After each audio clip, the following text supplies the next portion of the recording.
But I can't help, especially as a dad myself, I can't help but to watch that video and begin to wonder what kind of letter would I begin to write. As I think about my children, I think Mason is 4, right? He'll be 5 in October. And I think of Nora, who's just a year and a half, right? Almost, I mean, she's barely just a toddler, right? And she'll be 2 in September. And I think of sitting down and imagining what I would begin to say to them. Some of you are parents, and many of you have children who've already, stepped into adulthood. So you can kind of look back in retrospect and see their childhood and almost begin to pinch yourself of where did time begin to go. But I still wonder what I would write. I think for Mason, perhaps I would sit down and begin to write and maybe say some silly things, right? But I would especially begin to write of I can't wait to see who you grow up to be.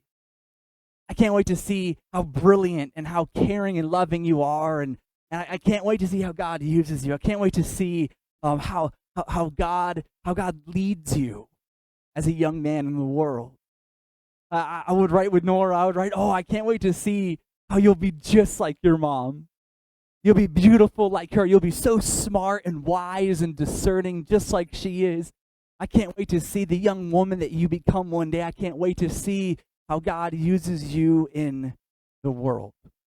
And I'd throw in some jokes and things like that. And, Mason, hopefully by now you've learned to aim, right? And Nora, hopefully your main way of communicating is not just roaring, right? Right? But I especially know for both of them, I know for a fact that I would write to both of them a very big encouragement. I would write to them this truth of no matter how dark the world may seem around you, how hurting and suffering and hardship may surround you, the darkness doesn't have to be within you. Cling to Jesus, and his light will always lead you. As a dad, as I celebrate Father's Day, and perhaps I'm not alone in this, but as we celebrate Father's Day, excited for the privilege of getting to be a dad, the privilege of getting to have little ones, right, who drive us crazy, right, all those things, and getting to watch them grow up. But still there is a sense of worry and concern in me, and I don't think I'm the only one. I hear from those who have lived much longer than me, how they have seen the world change. And they've seen the world kind of 1 degree at a time almost seem to get a little bit darker around them as they watch events in our country and even around the world take place. But even as I look at my own lifetime, I've seen how the world has radically changed. And I know I'm not the only one who, as a parent, and perhaps even you as a grandparent, as an aunt, uncle, as you as someone in your life, you look at the world and there is a sense of concern as you think of what the world will be like when our children embrace it when they're older, when they're off on their own, when they step out into adulthood and they move out of the house, when they go off to college and they get into the workplace, when they get married someday. There's this element of concern as they are raised in culture and raised in the world, and there's this worry of the darkness sweeping up and consuming them. As we look at the world and especially the shootings that have taken place that bring great concern to us as parents in our schools, how astronomically depression and suicide has quadrupled. It has exploded within our youth and our adolescent. What used to be the leading cause of our youth would be, car accidents, but now is self-inflicted, now is suicide. There's great concerns you have for your children that grow in the world. As the world around us is changing and as culture is radically moving in ways that are so concerning and fearful for us as we see how these messages of the world, how messages of how relationships should be lived out, where commitment can be tossed out the window. And this idea of like marriage and being unified together, this idea of like a biblical marriage, right, is being flushed down the toilet of kicking it out of this way of just kind of dating, and this is piece of paper, it's all those things, it doesn't really matter. And if it goes for a year or two, then great. Well, when we're unhappy, we just can move on. This idea of concern as I see my children rise up and they try to pick their spouses. They pick, Mason picks his wife someday, and Nora finds her young man to marry, right? This concern within me of the way the world works. The concerns of these messages that are being pressed into our children of how they should identify, not with the way that they were born, but in a different way, and how that is celebrated and encouraged. They should toss out our kind of gender norms, and so if you're a boy, it's okay to be this way. If you're a girl, it's okay to be these other ways, and these ways of society, they're changing not for the good. I already shared the astronomical increase of depression and suicide. I wonder perhaps where the bleedings come from. As we look at society, we look at the world in the darkness that is just kind of creeping in like this cloud.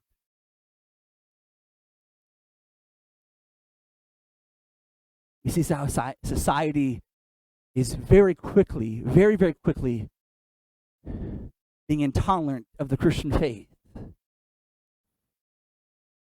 And hey, I didn't choose to walk with Jesus so that I would be liked.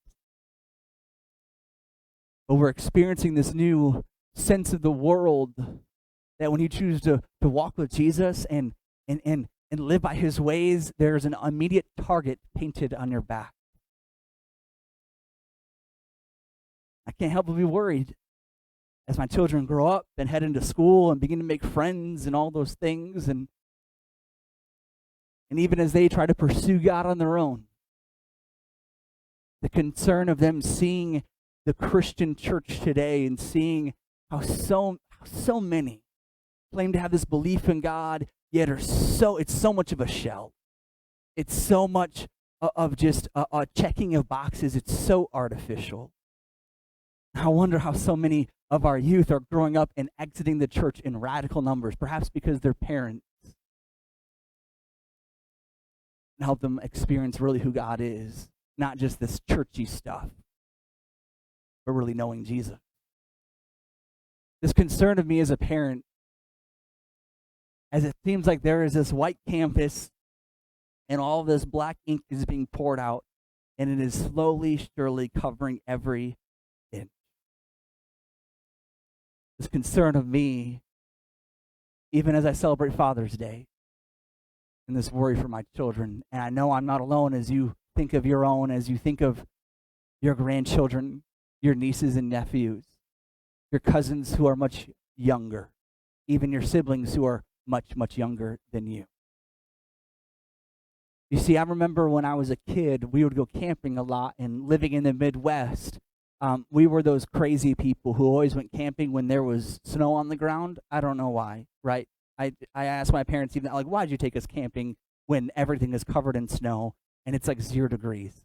But January was always the time of the year that we would go camping as a family. And I remember we were camping other times of the year too, but January for some reason was our favorite.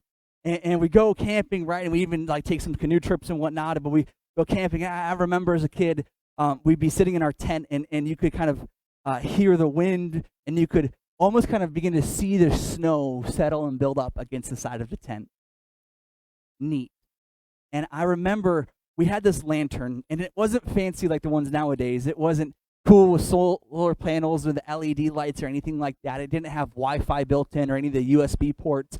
It was this good old-fashioned one that ran off a butane or propane, one of those gases. And I remember it was old, it was heavy, it weighed 1,000,000 pounds, but we'd take it out, we'd light it up, and this thing would shine so bright. And man, not only would it act as a lantern, but we would cook our food over it as well. It would get so hot, right? We'd be sitting there with Jiffy Pop on top of the lantern, right? No need to get this cooking stove out, right? You got Jiffy Pop over top of the lantern, and it would produce so much heat that it would keep our tent warm. This lantern, right? And I just remember when one of us would step out into the snow to use the bathroom and you begin to walk your way back, it'd be so easy. It'd be so easy, even in the dark of night, even with the snowfall, even with the frigid cold, it'd be so easy to find the tent again.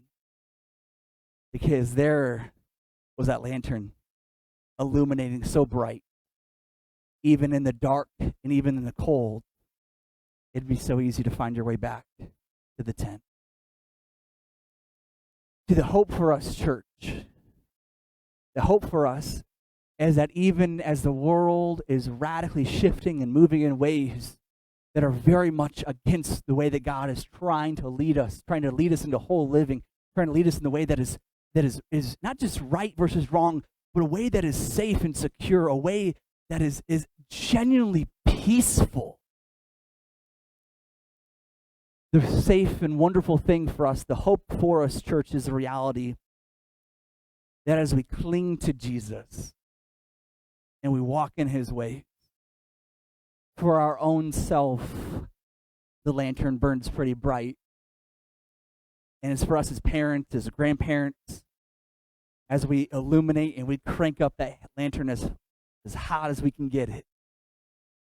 How be to build our homes and our families and even our family trees into lighthouses that help our young ones navigate through the world even when it's so dark outside. Because you know what, a long, long time ago in the Bible we read about a gentleman who in some way, in some fashion, was able to keep himself and his family well lit with God, even though the world was very, very, very dark. You see, when God created the world, he created Adam and Eve, and they chose to reject God, but even from them, they continued to be fruitful and multiply and bring about so many descendants in the world, and humanity began to populate the world. But you see, the inkling nature of human heart is not to do good, but to do evil. We are leaning towards selfish, not towards selfless. And the reality is the world became a very, very dark place. And it was so much worse than even it is today. And the reality is that in Genesis, in the first couple of chapters, we read about how the world became so very dark. Yet there was one man and his family who remained well lit. In Genesis chapter 6, we begin to read this story. In verse 5, it says, "The Lord saw how great the wickedness of the human race had become on the earth, and that every inclination of the thoughts of the human heart was only evil at the time.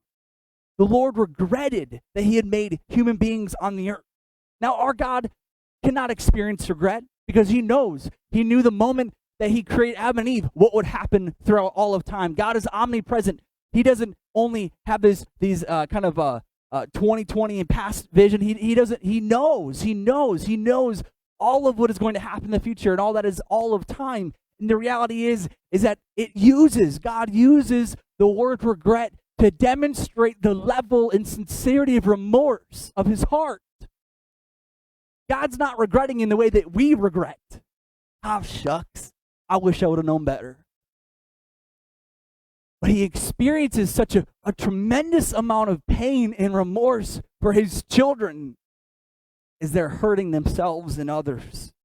And so it says that he regretted to help humanity understand the pure distraughtfulness of his heart. The Lord regretted that he had made human beings on the earth, and his heart was deeply troubled. So the Lord said, "I will wipe from the face of the earth the human race I've created, and with them the animals, the birds, and the creatures move along the ground, for I regret that I've made them." Over and over and over again, the heart of God, one that is loving, as he sits back and he watches his children throw themselves into pain and suffering, throw themselves into hurting themselves and hurting each other, his heart begins to break. His heart is breaking. But then in the very next verse, in verse 8, it says, But Noah found favor in the eyes of the Lord. It says in verse 9, this is the account of Noah and his family. Normally in Scripture, this is a very important part of this, and that's why I want to emphasize it now. Normally in Scripture, when we would read this kind of headline, we would read, "This is the account." We would expect to read a pretty detailed part of this person's life to really get a good feel for who they are. We would read about their position in the world. We read about their accomplishments. We'd read about all the things that they have done. But it says this and only this, that this is the account of Noah and his family, that Noah was a righteous man, blameless among the people of his time, and he walked faithfully with God. Noah had 3 sons, Shem, Ham, and Bacon. Just kidding. Shem, Ham, and Japheth. That's it. That is it. And if you continue to read in the text, we simply begin to read what God then begins to approach Noah about. But hey, listen, this is going to sound a little crazy, but I need you to start to build this really large boat. Because the world is evil. You see it around yourself. But listen, I want you to build this giant boat. And he gives the instructions of what to do with all the animals and all those things. And it takes about 50, 60, 70 years for him to do all that stuff. But it's bizarre in this moment, as we simply read the account of Noah, of who he is. We know at this point of his life, he's probably about 550 years old. Woo! He must have a great beard. We know that he is a man who has 3 sons, and he had his first kid around 500 years old, right? He's a young dad, right? And so we know that he had his children at that age, and he raises them, right? People at this time of the world, the health that they had was so different than nowadays. So different. But you see what happens actually earlier in Genesis chapter 5 is that God speaks this warning over humanity. He says, listen, no one's going to live beyond 120 years. That's not a kind of a date of, okay, everyone's only going to live to 120 years from now. Oh, everyone's only lived to 120 years old. That's how long human beings are going to live. No. God gives this command at around 120 years before the flood that, listen, you all only got 120 more years. And then about 50, 60 years go by, and then he talks to Noah about, listen, this is what's going to happen next. Understand is that when God looks in the world and it's this ocean of dominoes, and all of them are falling into darkness, there's but one and a couple with it that are standing. Even the world has fallen so far away. Even though Noah is surrounded by even his own siblings who would have their own families and grandkids and so on and so forth, there's other people. Noah wasn't an only child, but the reality is that even in the darkness of the world, he remained full of light because he was a righteous man, because he was blameless among the people of his time. And he walked faithfully with God. Understand it's a third that provides for the first 2. He walks faithfully with God. It's helped makes him righteous. Understand, he's not perfect. That's not at all what this is saying. He's saying that he's a righteous man. He was a man of good and decent character. He was a man who was honest. Imagine, as a kid, my grandparents had an apple orchard in their backyard, and I always loved going out and doing it and picking and all those things. And I remember we'd go and we'd collect, and my grandparents would always tell us, hey, make sure you get the ones that are on the ground, because we can't really pick. They don't really belong to us. But hey, they're on the ground, go ahead and grab them. And so we bring them in, and you have to cut them open to make sure they were still good. Because you could grab an apple, and it would glisten. It would be beautiful. But you break it open, and it's rotten on the inside. He was a righteous man. He was a man who on the inside was good. He had integrity. Integrity. He knew what was right and he did it. That's all that integrity means. He knew what he should do, and so he did it. And he did it not just when people were looking, but he did it when no one was looking. That is what reveals to us the contents of our heart. He was righteous. He said, "Is blameless among the people." He wasn't perfect, yet people knew that he was a man who lived by his convictions and his values. Oh my goodness. He had a set of principles that he navigated his life by.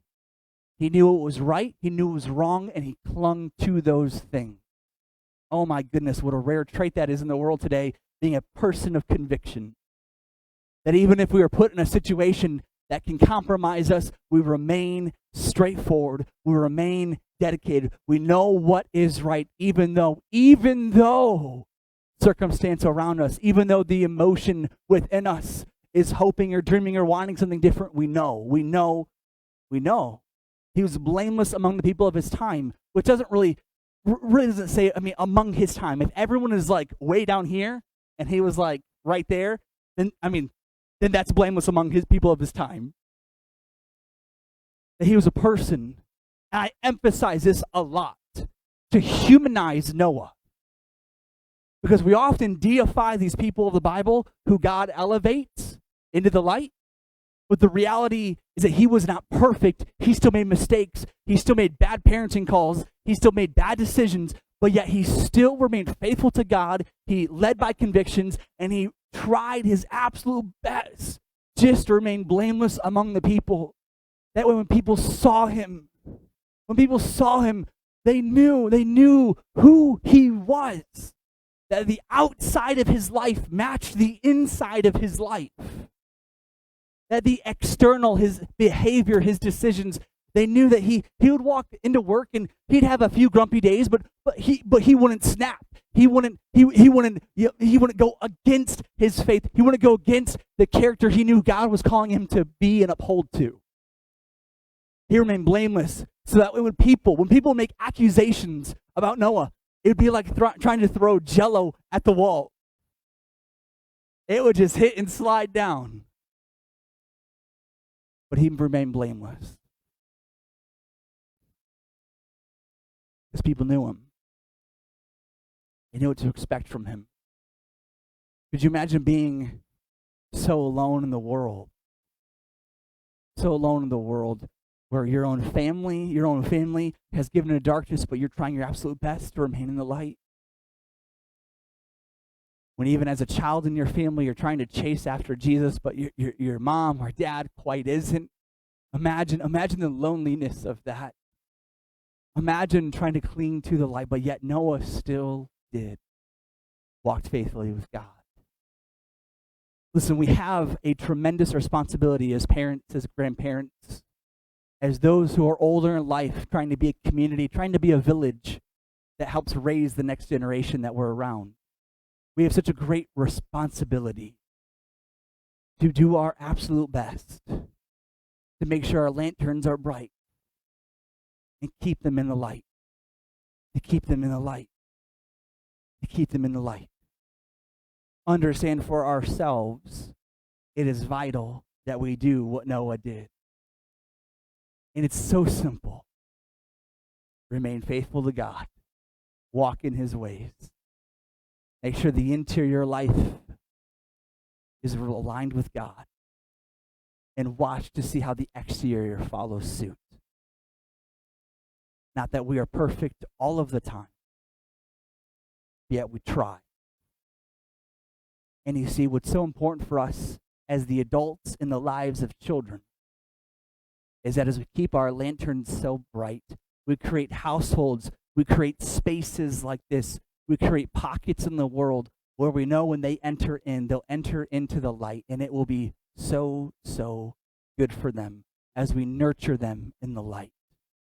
As we follow God's ways of parenting our little ones, and we practice discipline when it is right. We don't act out of anger, we do it out of love, but we know the heart is rebellious, and it requires discipline to correct. We know that we try our absolute best to mold the character of our children. It is so important for us to understand that is the most essential duty we are given as adults, to mold the character of the young ones around us. Listen, our culture has shifted, and if you were to back up a little bit, if you were to ask or talk to your grandparents or those who are a little bit older, they talk about when they were kids. Listen, the being a child in a household has radically changed in the world. A long time ago, you were furniture. A long time ago, you were in the way all the time. A long time ago, when mom and dad made their priorities of the household, children were near the bottom. And culture has shifted in a good way of bringing the focus into the kids, but they've ran in a wrong direction with it. Where culture has said, listen, we want to elevate our children away. We want to make sure that we sacrifice. We sacrifice. We work ourselves to the bone just to make sure they have a good life. We say a lot that, I grew up with nothing, but man, if I'm going to work myself to the bone, if it means that my child can just be happy, they can have the things that they want, they can have the TV in the room, the cell phone, the Xbox, that they can just be happy. They can be with their friends, and they can just fit in because they got all the cool stuff. They got all the cool tech. We sit back at Christmas and watch them open the presents, and we're like, oh man, I'm a good mom, I'm a good grandparent, because they open the wrapping paper and they're like, We have centered so much of our parenting in the way of measuring ourselves around the external life of our children. And it's not wrong with blessing them with all this stuff. It's not wrong at all. But I'm telling you right now, we have sacrificed for the wrong thing, if that is the only thing. Because it is the character of our young ones that matters so much more important. The reason why they struggle with depression and anxiety and suicide so much more than any generation before is because we've loaded them up with tablets and phones and all this stuff and social media and Instagram and stuff. We've loaded them up all this stuff, but we've not yet sacrificed in a way to carve out the heart of our children. And we can't force them to love Jesus, but we can make sure that they're surrounded in pockets of light, and we can make sure that we ourselves model the love of Jesus for them. But listen, it is so important that we cultivate within their heart a sense of righteousness, a sense of being a person of good character and living by a set of principles. We love teaching what is right, what is wrong, but understand, we see our young ones, when they get to an age of having their own sense of independence, they flee from mom and dad. Because we've never taught them how to hold the compass. Not literally. We've never given them a sense of principles to live by. This is what it means to be a man. That you protect, you honor, you respect, you serve, you give of yourself, you care, you nurture even.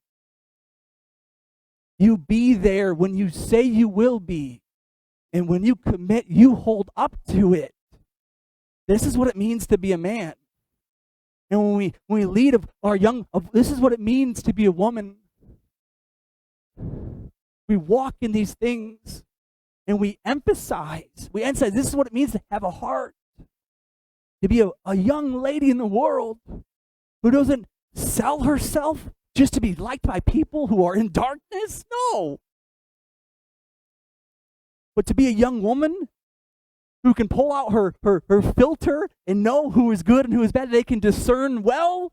Because I tell you right now, it is one of my personal beliefs that culture is running the wrong way because the men in our world, and if we could have our young ladies have a good sense of discernment of knowing the good ones from the bad ones, oh my goodness, how we have won.